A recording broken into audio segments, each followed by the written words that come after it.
Welcome back. We're back with another video.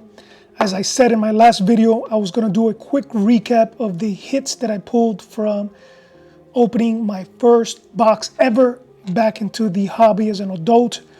I opened a box. It wasn't even a hobby box, so I mistakenly said that in the last video. The first box I actually opened was a retail box, one of those $60 boxes, and it was for the UFC Chrome 2024. Opened it, I think it was August 2nd, was my entry back into the hobby.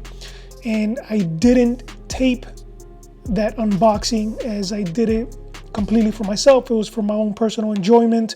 I wasn't really taping me ripping wax.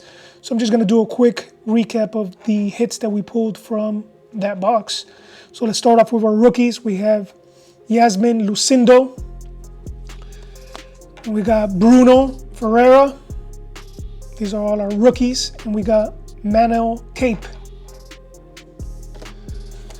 Then for our refractors, we got Alexander Rakic, who's actually fighting this weekend against Ankalaev in, I think it's Dubai, Saudi Arabia, overseas. They're fighting overseas. Early card, and we got Ricky Simon with the refractor. And then we got Ilia Topuria, the current featherweight champion, who's also fighting this weekend against Max Holloway. We're rooting for Max Holloway on this channel. And this is the Prism Refractor, I think. If I'm wrong about this, let me know. Sometimes I mix up the names with all these variations and parallels and everything they got. But I'm pretty sure this is the Prism Refractor for Ilia Topuria. Then we got the X-Fractors. Here we got Vanessa. We got Aaron Blanchfield. Rafael Fiziev. Verna. Yasmin Lucindo again. We got it's a X-Fractor and also her rookie card. So let's see what she does. Roman Doldiz, who just fought Kung Fu Ninja Kevin Holland. Fought Kevin Holland. Kevin Holland had to pull out, medical stoppage. Damaged his ribs. We also got the rookie card of Bruno X-Fractor. Sean Strickland. Jacob Malkoon. And Cody Garbrandt to wrap out our X-Fractors. Then our inserts, we got Dan Hooker with Fired Up. This is before he unlocked skins in the game of MMA. We got Justin Gaethje, Fired Up. Shavkat, Brick by Brick. Brenner for the Allen and Ginter. It's a nice designs. I really like the Allen and Ginter cards. Conor McGregor. Khabib for Hall of Fame insert. And then our auto was Kai Kara France, who put on a fantastic performance on that same card with Izzy against Dricus 2+C. So these were all the hits that we pulled from Topps hobby box, not a hobby box, a retail box of, or they call it a mega box, I think, of UFC Chrome 2024. My first box back into the hobby, just recently getting into it. I've been watching MMA for years already, consistently every pay-per-view, every fight night. We'll be watching this Saturday at 2 p.m.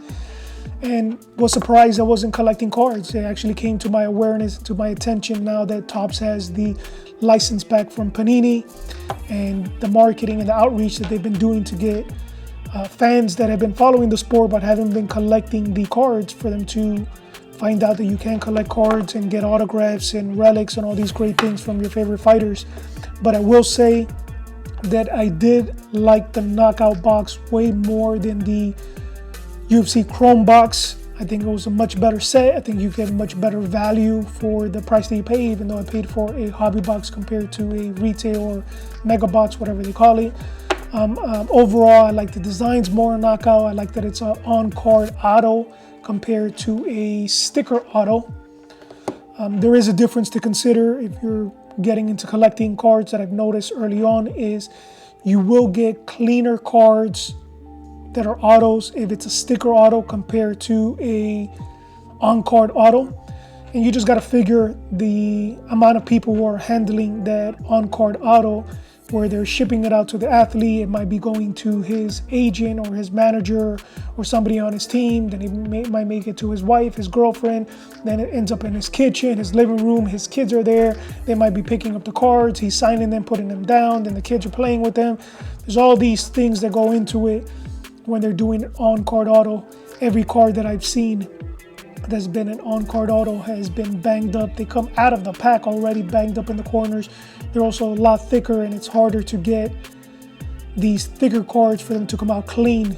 So if you're really into the grading aspect and you want the most pristine, and that's what matters to you the most outside of just getting the autograph, then you're probably better off going with the UFC Topps Chrome, as you'll have these autographs that are just being stuck on at the time of printing.